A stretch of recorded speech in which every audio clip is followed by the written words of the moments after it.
All right, everybody, just want to give you a quick overall view of the tournament kayak, the way I rig it, and kind of go over some things that may or may not make your tournament life easier and just overall fishing life. So when I do tournament fishing, time management has always been the key for me. The important thing is to be able to quickly access your lures, your tools, and your net, and your scoring device, and your ID, and move as efficiently throughout the day as possible, hopefully while catching fish the entire time. So what we're going to do is, here's how I rig this up. And believe it or not, this is pretty minimal for me. So here we go. At the very front, you'll see this yellow rope that I tie to the front of my kayak. That's so when I back the truck down at the boat ramp, because I do use the boat ramp with my PA, I get my rear wheels just barely in the water and simply slide the kayak off of my T-bone, which we have over here. Off my T-bone into the water, holding onto the rope, obviously. You won't forget that but once. Slide it into the water, hop off the back of the tailgate, and then hop onto the dock, tie it off, and I can pull out. Park the truck and get right back in it and be ready to go. That saves me the time with putting the wheels and all of that stuff. So that's just how I do it. Also, you'll see my net. I lay that right there across the front deck. The handle is right next to my left hand. It's tucked under the railing, which keeps it nice and secure. Also, you'll notice on the left side of my kayak, I don't have an anchor trolley. I don't have anything on the left side that could tangle up lures or my net or lines or anything. I bring all the fish that I can, and most of them you can, to the left side. It's much easier to net them. I have two rulers. I have a catch board down here at the bottom. That's their 26 edition, 26-inch edition, which is nice because it fits perfectly in the front of the Pro Angler, and right out of the way I put the drive right in, and that doesn't hit the ruler at all, and then it's really easy to score your fish, and it's hard for them to flop out. And then at the top of the deck there on the front hatch, I have a larger musky board with straps. Should I catch a fish over 26 inches, I can spin that around. As you can see down here at the bottom, I've rigged it up so that it's on a ball type system. So it gets spun around, laid flat, and then when the board is opened, it lays across the front decking for extra support. The straps are used to strap the fish down. I'll try to edit a picture of a big red fish strapped in, but it's also completely out of the way. Inside the front hatch, which I can't do this and open it up at the same time, I have spare water. I have my Stark battery that runs my depth finder unit amazingly well. And then I have a first aid kit in there, and that's all I have in there. Just should I need those things in an emergency, I can get in there. But again, it keeps my deck clean. As we back up, you'll notice next I have my Yak Gear camera mount up front, which is where we'll be doing the rest of this video on tournament day from. It swivels 180 in the front, which is nice. Actually 360, but it would hit my depth finder, so 180.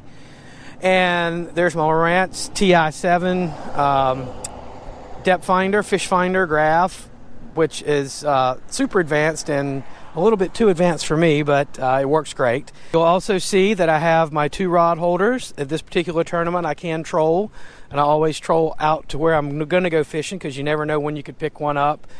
As you can see, I mount those pretty much at right angles. I want those rod tips as close to the water without actually touching the water as possible. Creates less drag when the fish strikes, and it also keeps the line out of the wind, making it easier for me to turn.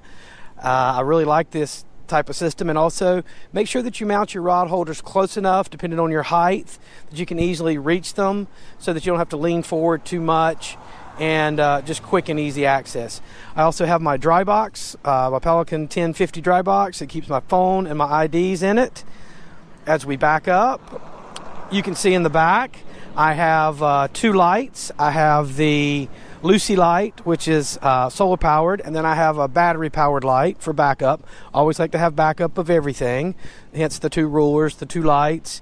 Even have two nets. I have the large dip net there for the bait tank, and I have a smaller one. I have those obviously leashed. Also, we have the All-Tech radio for 80s hip hop, so when things get slow out there, we can hip-hop on the water. People love that. So do the fish. Also, you see our 180 fins. We have those leashed, as you should always have them, because they're expensive if you lose them. Come around to the back, you see our bait tank. 4 rod holders in the back. It's really all I need. Any more rods than that, I start getting in the way of each other. Even though I have a bait tank and I've got my battery fully charged, which I know that because I checked it, I have a troll bucket also. Should the battery go bad or have a wiring issue, you work really hard to keep that live bait, so you want to make sure that you have backup for that too. And once the tide gets high, it's really hard to catch the bait. So once you get it, should your bait tank fail, you need to have backup. I keep my cast net back here out of the way, and yes, I can reach it from the seat, and then I just throw it back there. Here's my paddle, my Accent Cannon paddle. I use that for launching and returning so I don't damage my fins. Also, should my fins fail for any reason, I always have a paddle, and it's also leashed. You can see these 2 little clips right here. I'll kick them right there. The thing about these guys, it's really nice. A lot of times if I'm fishing in the backwater or really dense cover, I don't need an anchor to put an anchor down. I can just use those to clip off to a tree branch, or even the grass back there in the marsh, or maybe an oyster bar or something. It's just really easy to unclip and clip without having to pull up an anchor. I have a stick-it pin in there right up against the angle. You can see it as it put it in the rod tube. It also has a floaty on it just in case it falls in the water. Also, I have a really high-powered Black Max flashlight, and it's water resistant, rechargeable. I have my scissors for cutting line, retying, and my pliers for quickly getting the fish out and releasing them. And then of course on this side you can see I have my anchor trolley. So that's pretty much my tournament setup. I keep the deck clean. Again, I just try to keep the minimum tackle that I need in there.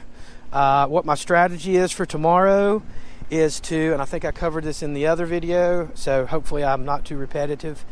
Get out first thing, catch that trout right away on top water, and hopefully be able to catch some bait and load it up and go to another location for my redfish.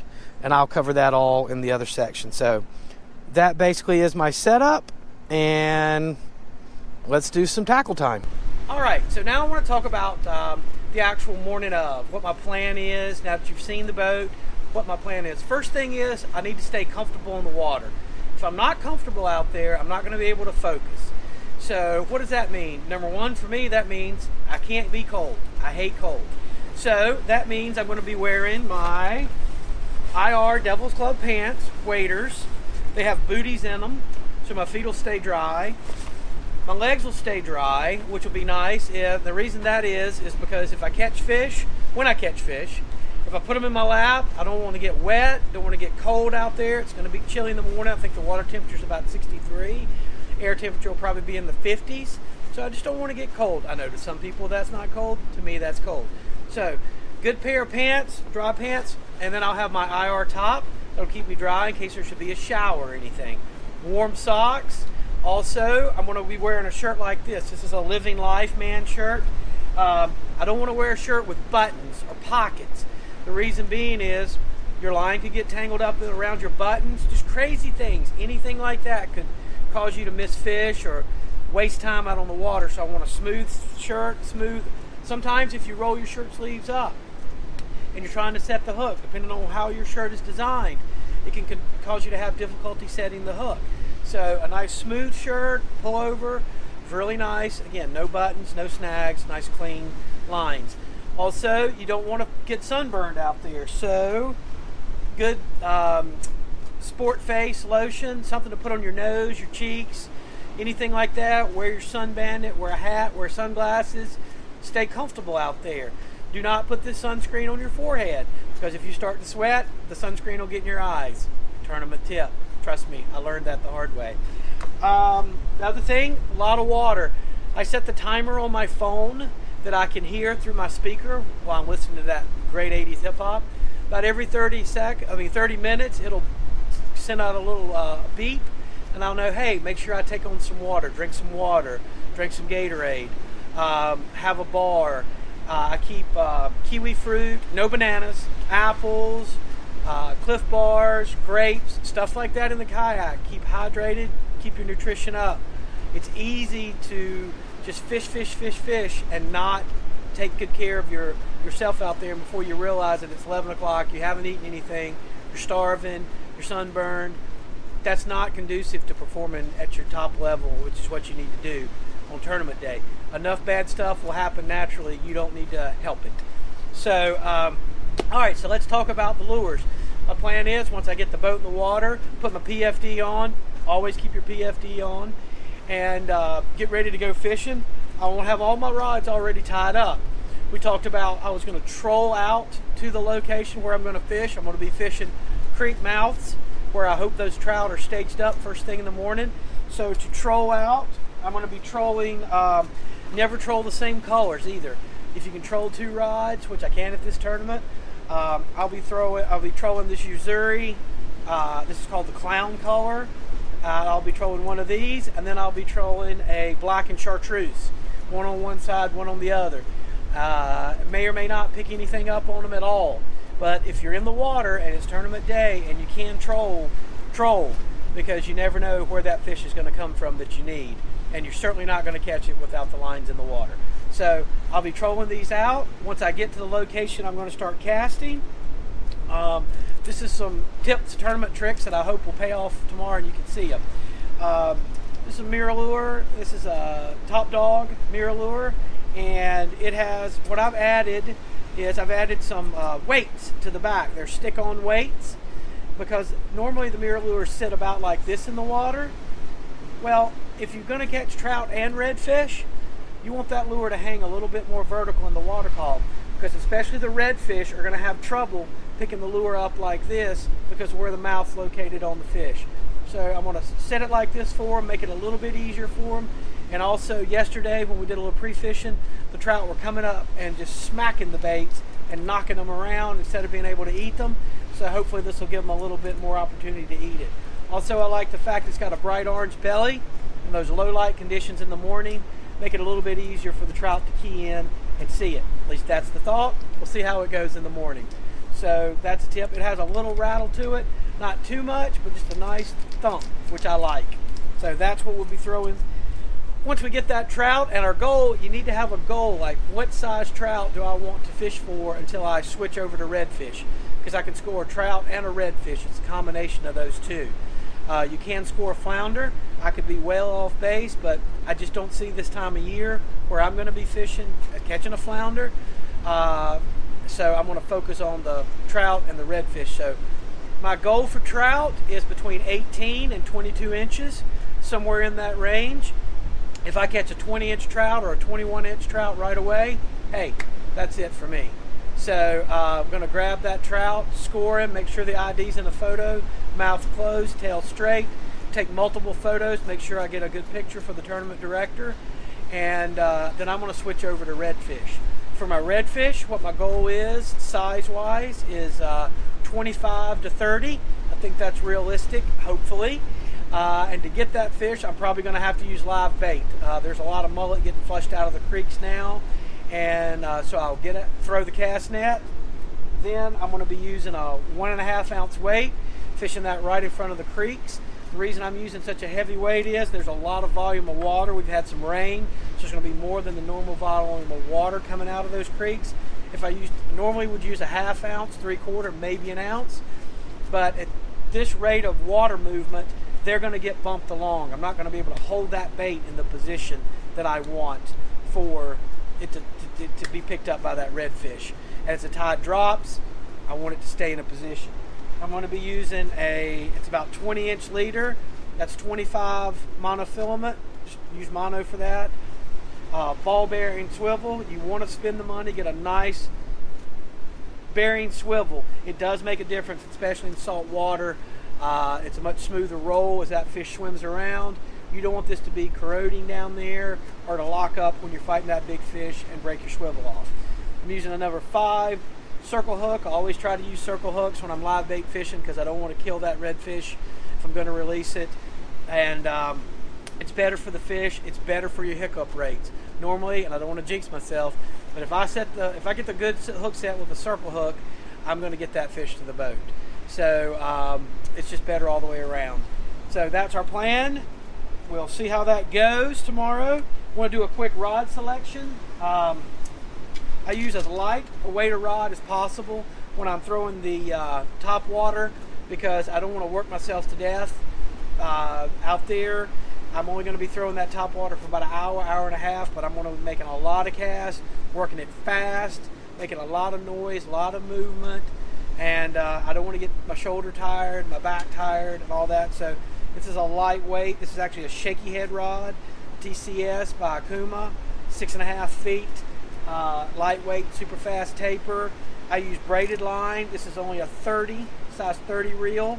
I use braid. This is 20 pound. With the braid, I like it because there's no stretch, so I can really snap the lure back and forth. But I do tie about 2 feet of 20 pound mono or fluorocarbon to the end, which I attach my leader to. And it's not because I think the fish see the leader. It's because, from my experience, and people are different, I respect that. From my experience, if I just tie the braid directly to this, about 1 out of every 10 or 15 casts, at some point, if I don't make a good cast and my lure turns over and flies like this through the water, if it tumbles, it'll catch that braid sometimes. Or if it enters the water and there's a little loop or a wind, it can get tangled up. The braid seems to get tangled up around the lure, around the hooks, if I don't use that mono leader or some type of lead, a fluorocarbon or mono. If I do that, honestly, and it probably will happen tomorrow because I've said this, I don't have any tangle ups. So every cast I make is a valid cast that I can actually work the lure back in.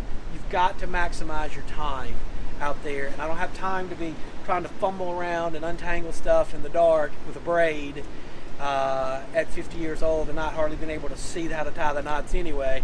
I need stuff to work and work every time and move as quickly and as efficiently as I can, which is why I use the mono. You can tie an FG knot, whatever knot you feel comfortable with. Make sure you wet the knot, tie the knot, test it, make sure it's ready to go. Nothing is worse than losing a big fish when the knot came loose, or it's your fault as the angler. If he just pulls off or something like that, you can't do anything about that. You can make sure that your terminal tackle, all the knots are tied. These should all be done the night before. Just have them in clear Ziploc bags labeled redfish, and with your weight size on it, so you can quickly reach in your tackle box and pull them out. Move fast.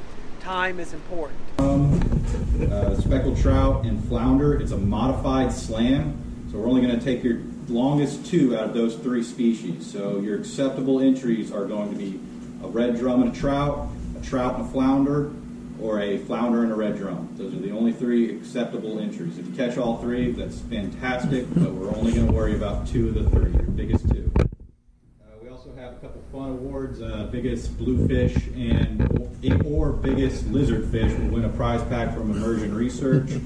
The biggest croaker, I think, wins a $25 gift card to Boondocks.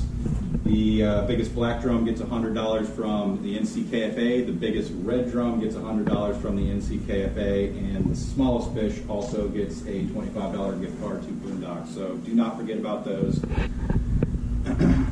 That is about all I have with the rules. Are there any questions about the rules? 2 questions. One, can you move from one public site to another public site throughout the day? Like, you can go anywhere you want. Okay, so you can take it. Okay, and number 2, in case of a tie, is it by biggest fish of the 2 or by time? Tie goes to time. Always time. Okay. Always time. Always time. If I use both 2 public launches, can I put it in one and take out of another? That's fine. Okay. As long as they're both public. They're both public. That's fine. Andrew, can you say the times in the morning?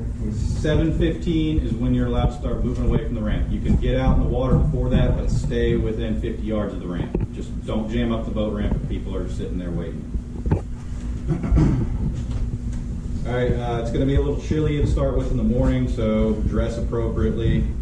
The weather looks really good, actually. It's going to get sunny by midday and up into the mid-60s. The wind's going to be dropping out throughout the day, so we've got great weather, which is a blessing considering the first time we tried to schedule this, there was a hurricane.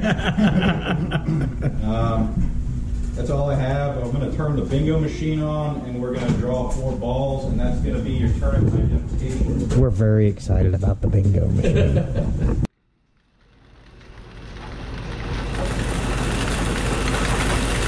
Tournament identification code is going to be I-17, B11, N43, and B12.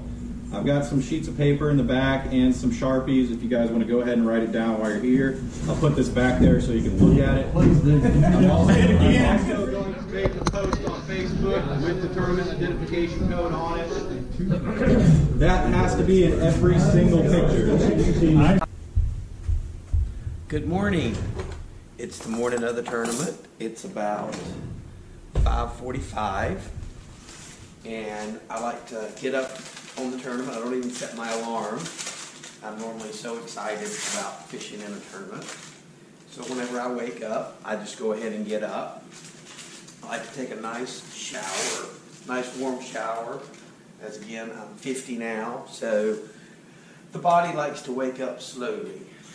So take a nice shower, cook some oatmeal for breakfast, have that wicked banana early. Don't take it on the boat with you, bad luck.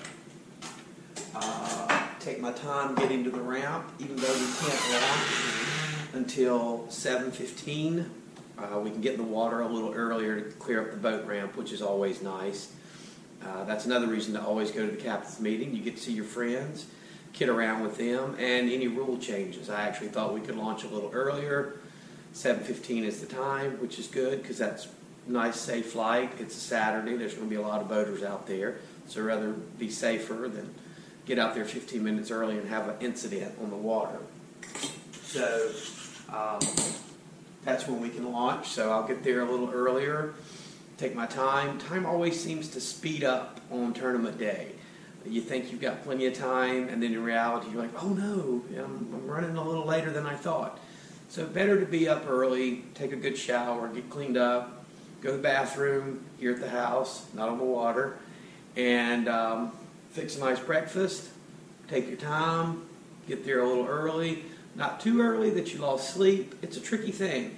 As you fish more and more events, you'll get more and more used to what your time comfort is. Know how long it's going to take you to get to the boat ramp. It also gives me time to check the weather. Check the weather for the day, know exactly what I'm going to wear. Always bring a change of clothes with you in a dry bag. Put that in the towel. Put that in the dry bag with a towel. It's early. So in case you should get wet or a rain shower, you can dry yourself off and you're not soaking wet all day. So next video will be me at the boat ramp, ready to go fish.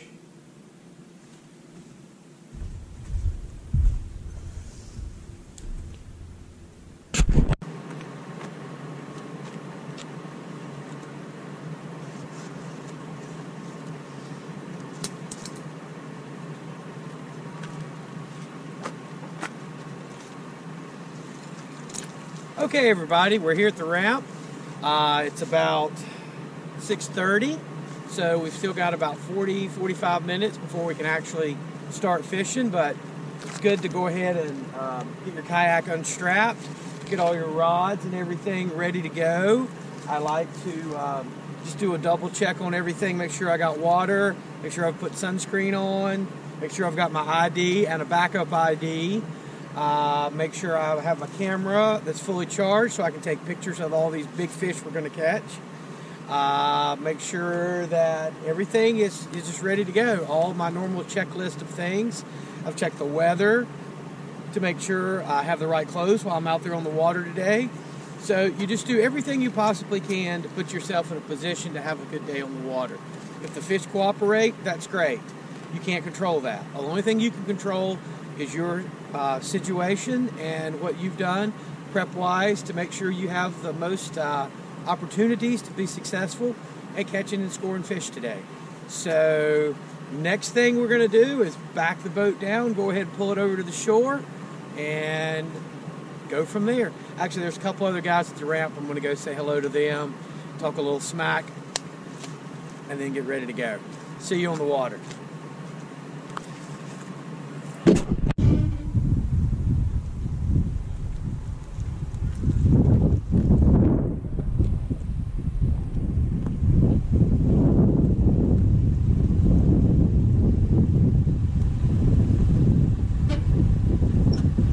16, and we could launch at 7:15, so I gave it an extra minute just to be safe. And there were 5 other guys, really good anglers, at the same put-in that I was using this morning. And the irony of the whole situation is they all went right. I went left. So this means either I'm gonna look like a hero or a zero. So at first I thought, great, nobody else is going where I'm going. And then I thought, maybe there's a reason nobody else is going where I'm going. So stick around and we'll see. I've got about another 15 minutes of hard pedaling to get to the fishing grounds. But once we get into position, start throwing that top water, see if I can get you some good video. Fingers crossed. All right, we've got our first fish on. Don't know, I think we got a trout. We do. Not a big trout, but you know what? We're just good to get a trout, get it on the board.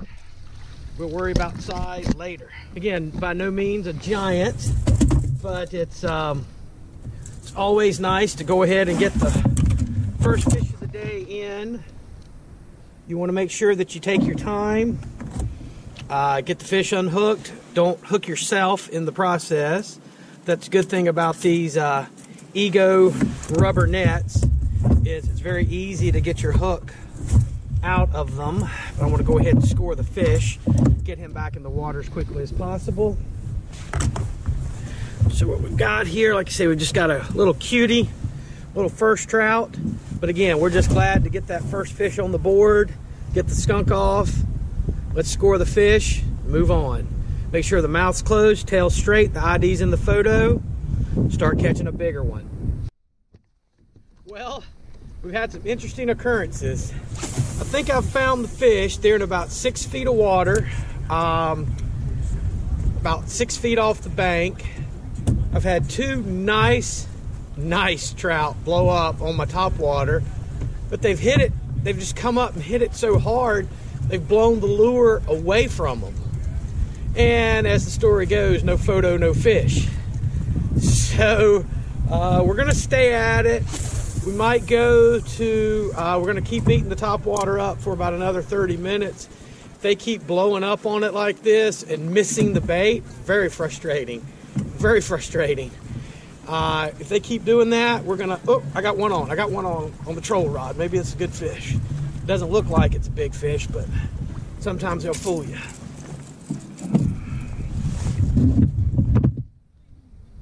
He doesn't feel that heavy, but if he's bigger than 16, that's better than the other one I had, so. He's not.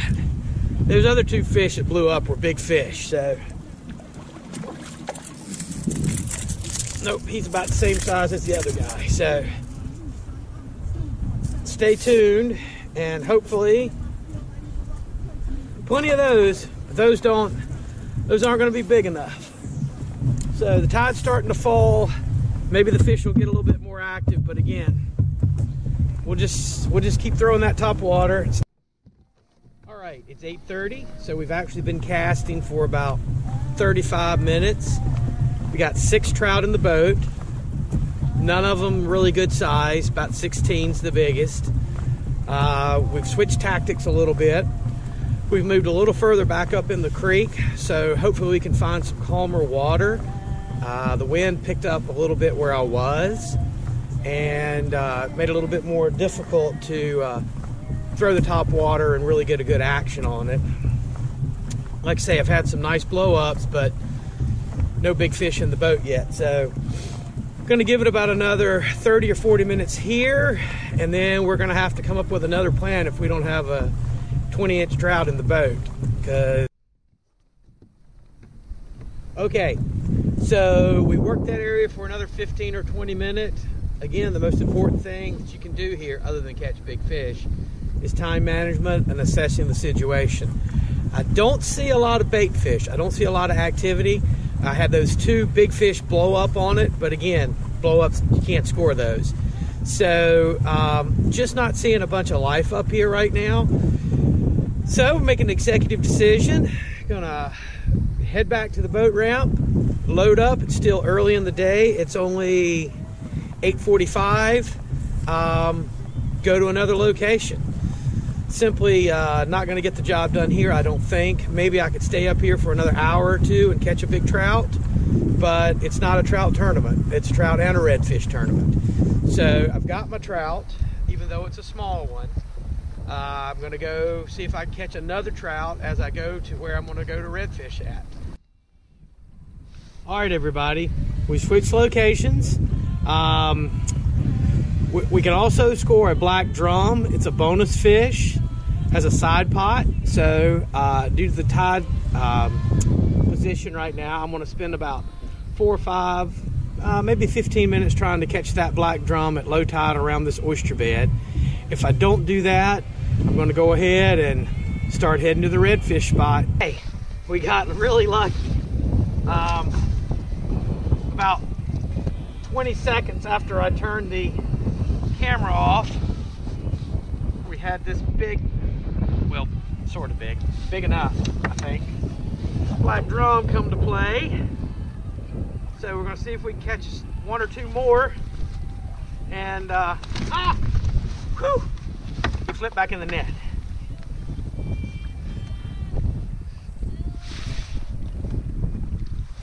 There we go. See if we can get another one.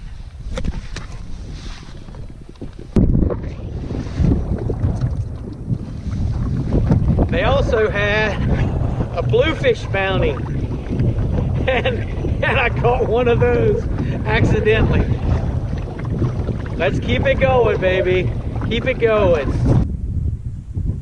Okay, here's what's happening. We're in a super small creek. It's a deep channel. We've got lines out. It's absolutely low tide. We've loaded up on live bait. So we're anchored up here, hoping we're going to have a redfish come by once the tide starts to come back in to get up in these flats. It's about 12:15. We're going to have lunch, put the rods in the rod holder. Hopefully the redfish are going to have some lunch too. All right, this should be our last update on the water. I had a spare battery, and in all my planning, and talk about planning, I put it in the hatch, and of course my battery died after all these little vignettes. And by the time I got it in, the battery in, we're on our way back. I did catch a redfish in that little creek, and it was a little redfish in a little creek. He was like 16 inches. So we did get the redfish and the trout, which, you know, anytime, the way I look at it, I'm fishing the tournament, and you can score, you catch all the fish that you can score. Do the best you can. If you can score the fish, that's great. If you catch big fish, that's great too, but look, goal is to catch what you're supposed to, and that's what I did. So I'm happy about that. Of course, I would have liked them to be bigger. I would have liked to got those big trout this morning, but other people missed fish too. So you can't score what you don't catch. You just do the best you can. That's fishing and sort of life too. So I'm going to go, ironically, the way I set my day up, I'm actually passing by on my way back to the truck, the check-in station. So I'm going to pull my kayak up. Early check-in's at 3, and it is 3 o'clock. So I'm going to pay attention here while I cross this channel. I'm going to go ahead and check my fish in because it's based on time. Whomever checks in earliest places higher. Yeah, oh, good. Jason. Oh, I think that's a call that I was loading. Yeah, she shows up.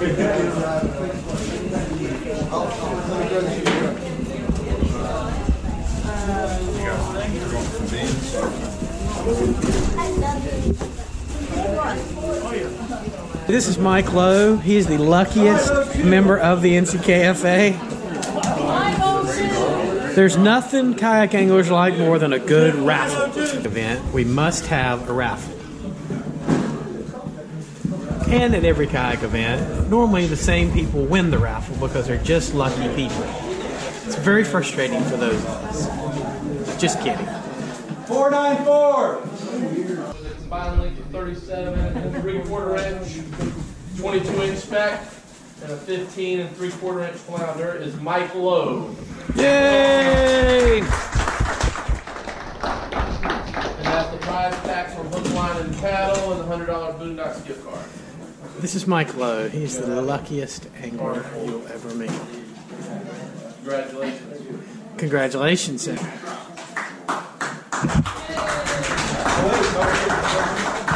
Trophy, Mike. Oh, we got trophies too, Mike. Oh! Can't put anything down. You have to balance the trophy. Make you pose with the trophy. Yeah, you got to pose with the trophy now. Hey. It's very cool. Very well done, sir.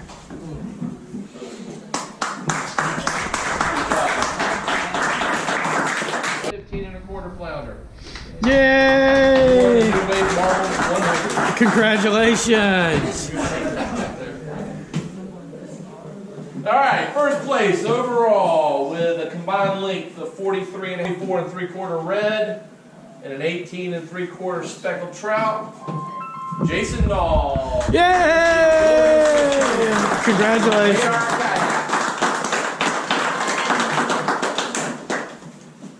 Good job. Congratulations, sir. Very well done. He gets this one. He gets that one. Very well done. Yay! Very well done. And what we would like to do is try to get everybody up here for some pictures.